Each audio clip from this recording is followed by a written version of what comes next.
نے مال کو خطرے میں ڈالا اور کوئی چیز واپس لے کر نہ لوٹا. یعنی آج کے دور میں مثلا جہاز لے کر گیا تو جہاز بھی گیا اور خود بھی گیا، کچھ بھی واپس نہیں آیا.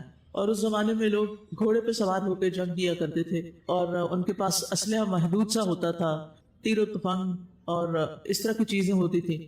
تو وہ گھوڑا بھی اللہ کی راہ میں گیا، خود بھی شہید ہو گیا اور اس کا اسلحہ بھی چلا گیا، کچھ بھی واپس نہیں آیا. تو ایسا شخص جس نے اللہ کی خاطر جان اور مال سب لٹا دیا، اس کا اجر بہرحال سب سے افضل ہے. لیکن ادروائز کوئی اور عمل ایسا نہیں. یعنی سب سے بلند صورت کیا ہے کہ ایسے مجاہد کا عمل کہ جو واپس نہ آئے، نہ وہ آئے اور نہ اس کا مال آئے. تو اس سے کیا پتہ چلتا ہے کہ یہ دن بڑی ہی اہمیت کے حامل ہیں، بہت فضیلت والے دن ہیں، اور ان میں ہمیں عام دنوں کی نسبت زیادہ سے زیادہ نیک اعمال کرنے چاہیے. ویسے تو مومن کو ساری زندگی کرنے چاہیے، لیکن ان خاص دنوں کا کچھ خاص اہتمام کرنا چاہیے، جیسے ہم رمضان میں کرتے ہیں، خاص اہتمام کرتے ہیں. تو یہ دن کیا ہے؟ عمل کے دن ہیں، محنت کے دن ہیں، مشقت اٹھانے کے دن ہیں، نیک اعمال کی طرف سبقت کرنے کے دن ہیں، دوڑ کر کرنے کے دن ہیں.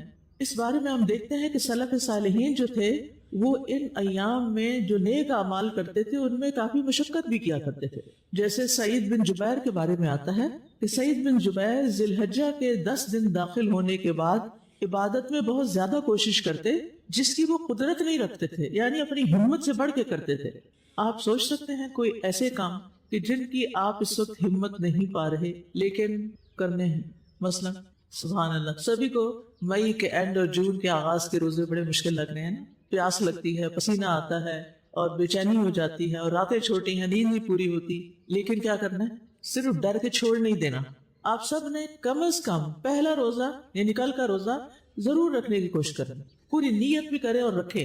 اب ہاسٹل انتظامیہ مجھ سے ناراض نہ ہو کیونکہ شاید ان کی پریپریشن نہ ہو، وہ اس لیے کہ ہو سکتا ہے جب آپ 9 ذی الحجہ کا روزہ رکھیں اور آپ کو اتنا مزہ آئے تو آپ نے بھائی میں نے تو سارا اشرا گنوا دیا، پہلے سے میں نے کیوں نہ کیا. تو پہلے کو رکھیں. اگر آپ دیکھیں کہ آپ کی طبیعت بہت زیادہ خراب ہو گئی یا آپ کو ایمرجنسی میں لے جانا پڑ گیا ہے، وہ بے ہوشی ہو گئی ہے، تو پھر آپ اس کے اگلے دن کا نہ رکھیں. لیکن اگر مینیجبل تھا، پیاس تو لگے گی، منہ سوکھے گا، دیکھو کوئی بات نہیں، برداشت کر لیں گے، تھوڑا اپنے آپ کو سمجھا لیں گے. اور آپ کو پتہ ہے ہمارا جسم ہماری سوچ کے مطابق کام کرتا ہے. اگر ہم کہنا ہے گرمی ہے، گرمی پکانے لگے تو کیا ہوگا؟ گرمی تو ہے، لگے گی زیادہ. اسی طرح پیاس کرے تو پھر پیاس زیادہ لگے گی. اگر وہ بھوک سے نڈھال مرنے لگی ہوں تو پھر وہ مرنے کی طرف ہی قدم اٹھے گے. اللہ آپ کو سلامت رکھے. اور ابھی آپ نے بہت اچھے اچھے کام کرنے ہیں اور اپنی آخرت کے لیے کچھ کمانا ہے، لیکن ہمارا معیار کیا ہونا چاہیے کہ صرف وہ کام نہیں کرنا جو آسانی سے ہو جائے. کیا کرنا ہے؟ وہ کام بھی کرنا ہے جس میں مشقت اٹھانی پڑے. اب اس کے لیے چھوٹی سی ٹپ دے دیتی ہوں کہ پچھلے سال میں نے ایسے ہی کیا تھا. پچھلے سال جب یہ روزے آئے تو میں نے سوچا بہت لانگ دیں گے. آپ کو پتا ہے آپ کا روزہ تو 7:10 سوا 7 تک کھل جائے گا. ہمارے روزے کھلتے تھے تقریباً 8:45 بجے شام کو، پھر 9 تک.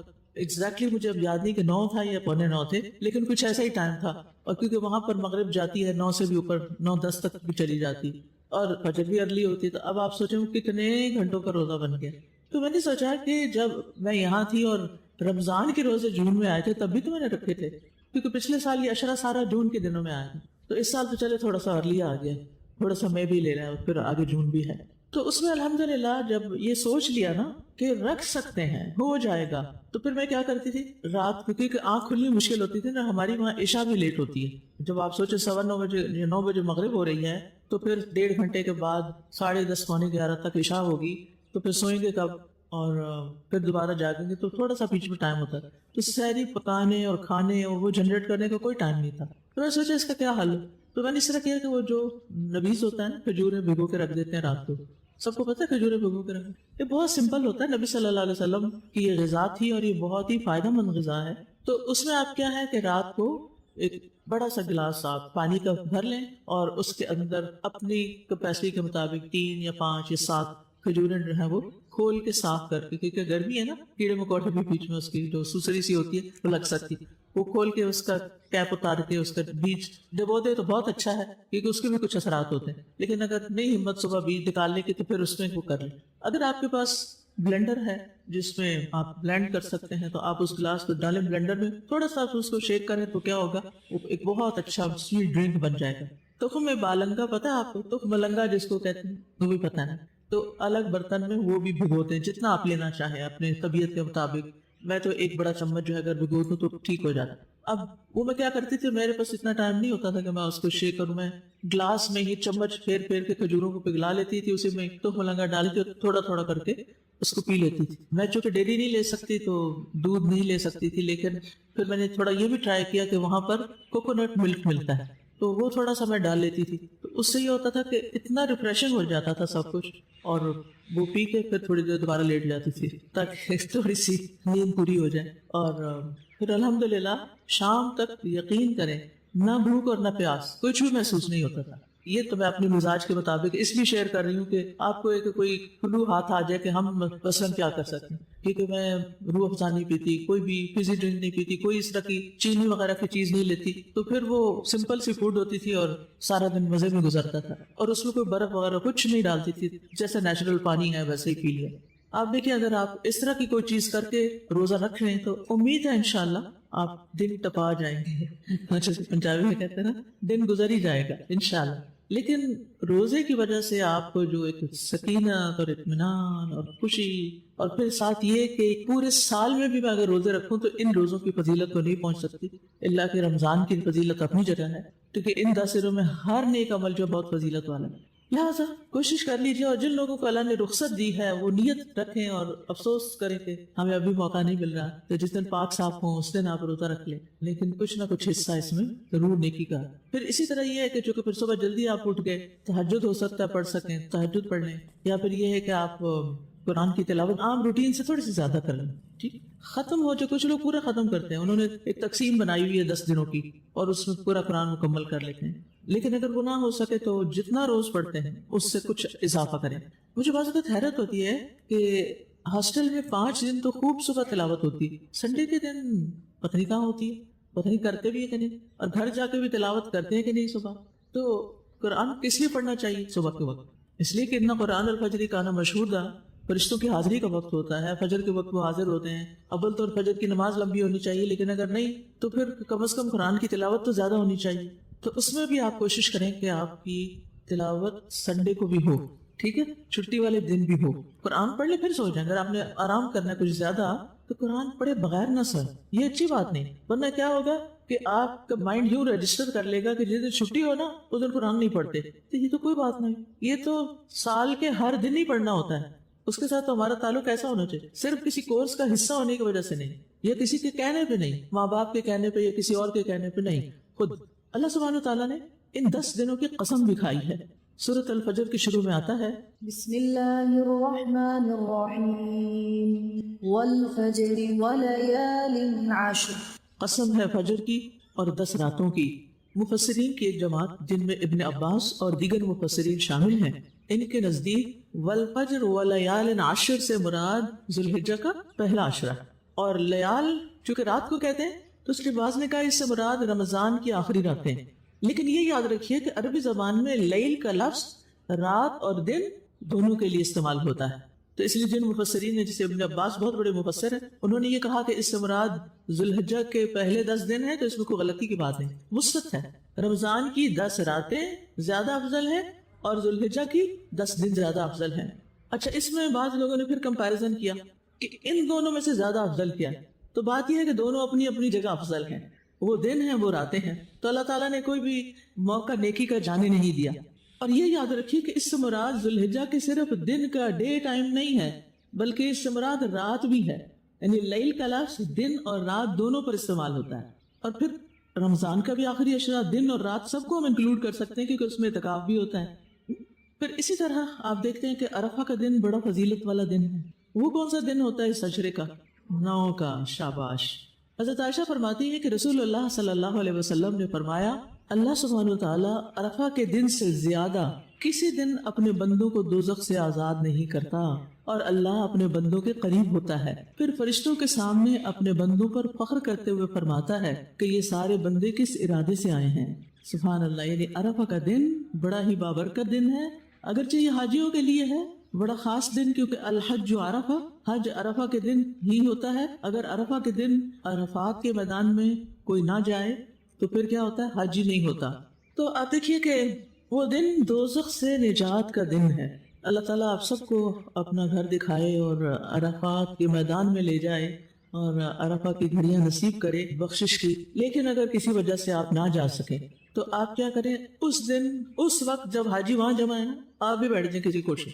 وہ رو رو کے دعائیں کر رہے ہیں نا, آپ بھی رو رو کے دعائیں کریں. اور سب سے زیادہ بڑی دعا کیا ہونی چاہیے؟ لا الہ الا اللہ وحدہ لا شریک لہ لہ الملک ولہ الحمد وہو علی کل شیء قدیر. یہ تو خاص حاجیوں کے لیے. وہاں چونکہ آگ سے رہائی ہو رہی ہے ان کی, تو ہمیں بھی کیا کرنا, آگ سے نجات مانگنی. یہ دعا اس دن آپ نے بھولنی نہیں, 9 تاریخ کو. اور اب دیکھیے جو باتیں میں آپ کو بتا رہی ہوں یہ لیکچر میں بھی ہوں گی, کچھ انشاءاللہ تعالیٰ میرے جو چینل ہے اس پہ بھی نوٹس پوسٹ ہو جائیں گے. اور یہ جو پمفلٹ آپ سب کے پاس ہے, جس کے پاس نہیں وہ لے لے, اور صرف اپنے لیے نہیں لے, اوروں کے لیے بھی لے, کیونکہ ہمارے عوام کو عام طور پر نہیں پتا, تو ان کی خیرخواہی بھی کرنی ہوگی کہ کس طرح ہم ان دنوں میں مزید کیا کر سکتے ہیں. تو اس میں کرنے کے کام بتائے گئے ہیں کہ نیکی کے مزید کام آپ کیا کر سکتے ہیں.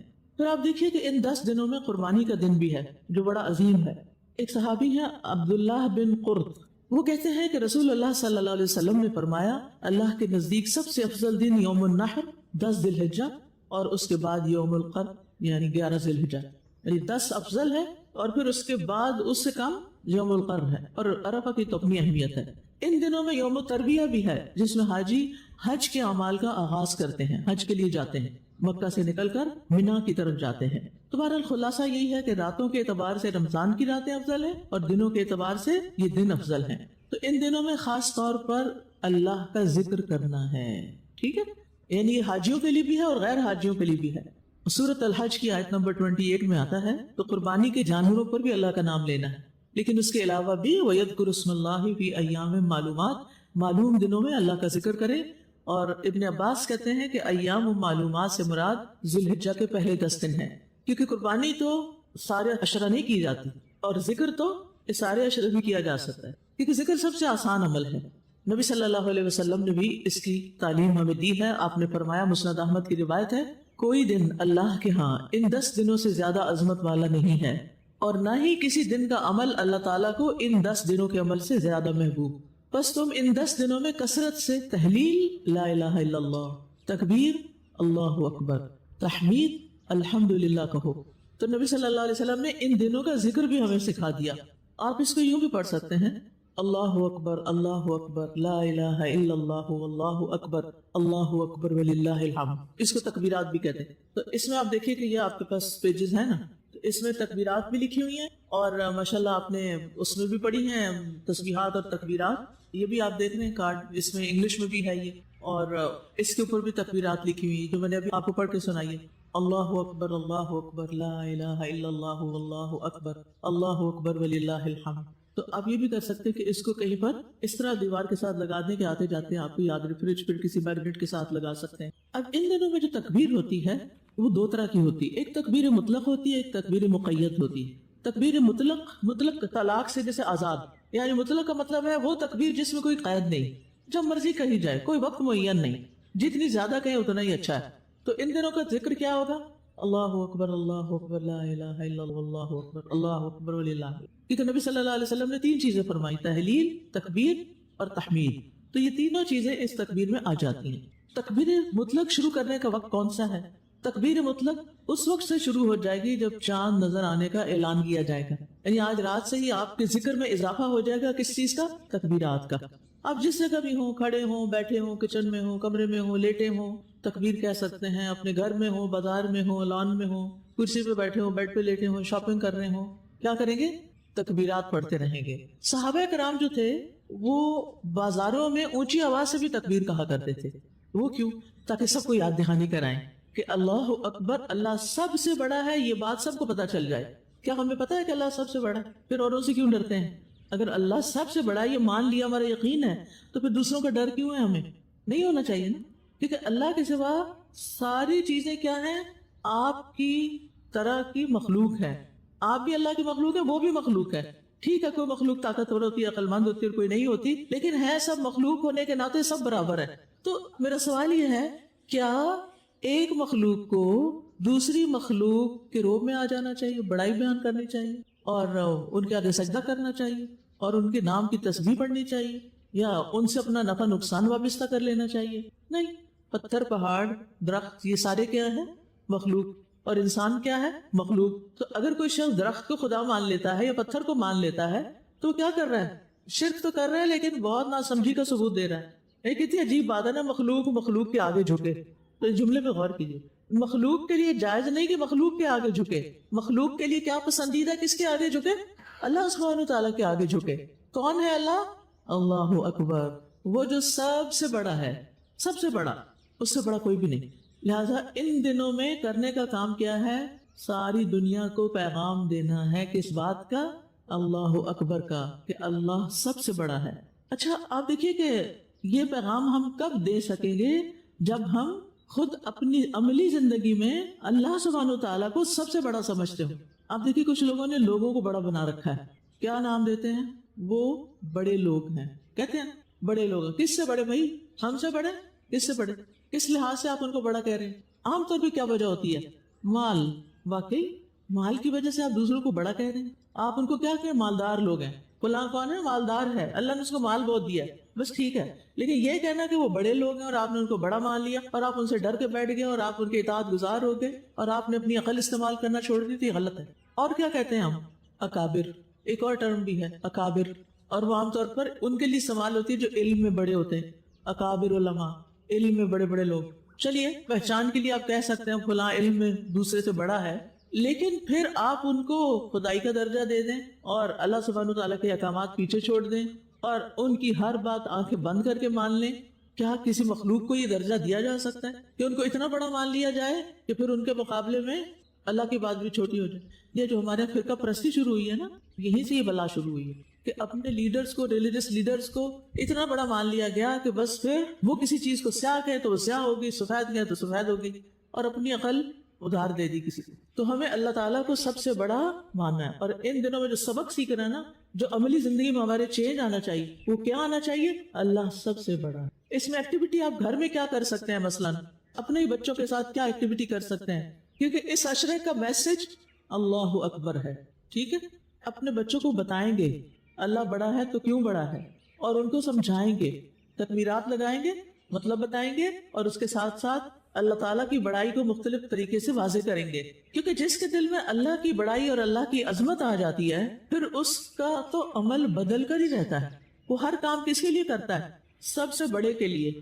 لیکن اگر آپ نے انسانوں کو بڑا بنایا ہوا ہے نا، تو پھر آپ ان کی خوشنودی کے لیے کام کریں گے، اللہ کی بڑائی تو پیچھے رہ جائے گی. جو اللہ کو بڑا جانتا ہے پھر وہ اللہ کو سب سے بڑا مانتا ہے، اور جو اللہ کو بڑا مانتا ہے پھر وہ اللہ کے حکم کو بھی بڑا مانتا ہے، وہ اللہ کی رضا کو بھی بڑا مانتا ہے، وہ اللہ کو پھر ہر چیز سے زیادہ آگے رکھتا ہے، اوپر رکھتا ہے، ترجیح دیتا ہے. تو پھر کیا ہے؟ آپ نے خود بھی تکبیرات پڑھنی ہے، گھر والوں کو کہنا آپ بھی پڑھیں. تو یہ پوری زمین پر اللہ کی بڑائی بیان کرنے کے دن ہیں. دوسری ہوتی ہے تکبیر مقید. مقید کس سے ہے؟ قید سے. یعنی وہ تکبیر جو فرض نمازوں کے بعد کہی جاتی ہے، یعنی وہ ان ٹائمنگز کے ساتھ قید ہے. اب اس کا وقت کیا ہے اور یہ تکبیر ہی کیوں، اللہ اکبر کیوں کہا جاتا ہے؟ ابن حجر کہتے ہیں ان 10 دنوں میں سارے اچھے اعمال اکٹھے ہو جاتے ہیں. ان دنوں میں بیت اللہ کا حج ہوتا ہے اور نماز اور روزہ اور زکوٰۃ بھی کچھ لوگ دیتے ہیں. جیسے میری ڈیو ہوتی ہے، اتفاقاً ہی میری زکوٰۃ ذوالحجہ میں ڈیو ہوتی ہے، اس کے پہلے عشرے میں. تو زکوٰۃ کی ادائیگی بھی اگر ڈیو ہے آپ کی، اور صدقات خیرات تو خیر ہوں گے ہی. تو سارے نیک اعمال سال میں انہی دنوں میں جمع ہو سکتے ہیں. رمضان میں حج نہیں ہوتا، ٹھیک ہے نا، لیکن ان دنوں میں آپ حج بھی کر سکتے ہیں. آپ عرفہ کے دن روزہ نہیں رکھتے، لیکن اس سے پہلے دنوں میں آپ روزہ بھی رکھ سکتے ہیں، نمازیں بھی پڑھتے ہیں، اور بیت اللہ شریف میں جا کے پڑھتے ہیں جہاں لاکھ گنا زیادہ نماز کا ثواب ملتا ہے. اچھا یہ سوال پیدا ہوتا ہے کہ کیا یہ تکبیرات صرف مردوں کے لیے ہیں کہ وہ تکبیر پڑھیں پھر مسجد جائیں تو تکبیر پڑھ کے آ جائیں امام صاحب کے ساتھ، یا پھر عورتیں بھی یہ تکبیرات پڑھ سکتی ہیں؟ آپ کا کیا خیال ہے؟ عورتیں بھی پڑھ سکتی ہیں، ٹھیک ہے، چاہے مرد ہوں چاہے عورتیں ہوں، سب کو نمازوں کے بعد تکبیرات کہنی چاہیے. صحابہ اور تابعین ان ایام میں کثرت سے تکبیرات پڑھا کرتے تھے. ابن عمر، ابو ہریرہ ان 10 دنوں میں بازار کی طرف نکل جاتے اور دونوں تکبیرات پڑھتے. لوگ ان کی تکبیر سن کر تکبیر کہتے، اور محمد بن علی نفل نمازوں کے بعد بھی تکبیر کہتے، نفل پڑھنے کے بعد بھی تکبیر کہتے، یعنی صرف فرض نماز کے بعد نہیں، نوافل پڑھ کر بھی. جیسے آپ نے اشراق کے نفل پڑھے اور مصلی لپیٹ رہے ہیں، سمیٹ رہے ہیں، تو کیا کریں؟ اٹھتے اٹھتے تکبیرات پڑھنا شروع کر دیں. اللہ کرے کہ یاد رہے ہم سب کو. اگر نہیں تو کوئی ریمائنڈر تو لگانا پڑے گا نا. اگر اور کچھ نہیں ہے، لمبی چوڑی چیزیں نہیں بھی لگا سکتے تو صرف اللہ اکبر ہی لکھ کے کہیں لگاتے ہیں. آپ اسکول کے بچوں کو بھی ایکٹیویٹی دے سکتے ہیں کہ وہ ایسے پوسٹر بنا کے اپنے گھر میں بھی لگائیں, نیبرز کو دیں, ان کو بھی بتائیں کہ جو بنے ہوئے کارڈز ہیں, کیونکہ ان دنوں میں صدقہ خیرات کی بھی بڑی فضیلت ہے. تو جو مال آپ اللہ کے دین کے علم کو پھیلانے کے لیے خرچ کرتے ہیں بہترین صدقہ ہے, اور وہ صدقہ جاریہ ہوتا ہے. بس آپ کسی کو کھانا کھلاتے ہیں, ضرور کھلائیں, اس کو کوئی حرج نہیں, کہ ثواب کا کام ہے. لیکن وہ کھانا کھائے گا, اس کی بھوک ختم ہوگی, کھانا ختم ہو جائے گا, تھوڑی بہت طاقت آئے گی, اس سے کچھ نماز وغیرہ پڑھے گا, کچھ دن اور وہ طاقت رہے گی, پھر کیا ہوگا, اس کے بعد وہ ختم ہو جائے گا. لیکن علم پر جب تک کوئی عمل کرے گا وہ آپ کے لیے صدقہ جاریہ بنا رہے گا. اب آپ دیکھیں اس پر ہمارے کچھ اسٹوڈنٹس نے یہ کیا کہ گاڑی ہائر کی یا رکشہ ہائر کیا, اور اس پر لاؤڈ اسپیکر ہوتا ہے نا وہ بڑا سا, وہ لگوایا اوپر, اور اندر سے تکبیرات پلے کر, اور وہ رکشہ چل رہا ہے اور چل رہا ہے, اور گاڑی چل رہی ہے اور چل رہی ہے, پیچھے بھی اس کے تکبیرات لگا دی, اور وہ سارے شہر میں گھوم رہا ہے. اس کو پیسے دے دیے 4 گھنٹے مثلا گھومنے کے, 4 گھنٹے تم لے کے تکبیرات پلے کرو اور گھومو گنجان سڑکوں پہ, کیونکہ گنجان سڑکوں پہ تیزی سے چلیں گے تو کسی کو کیا سمجھ آئے گا.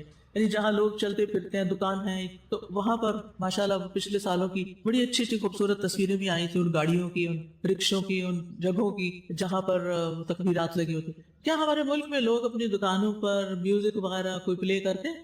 سب کو پتہ نہ کرتے ہیں, ہر جگہ میوزک.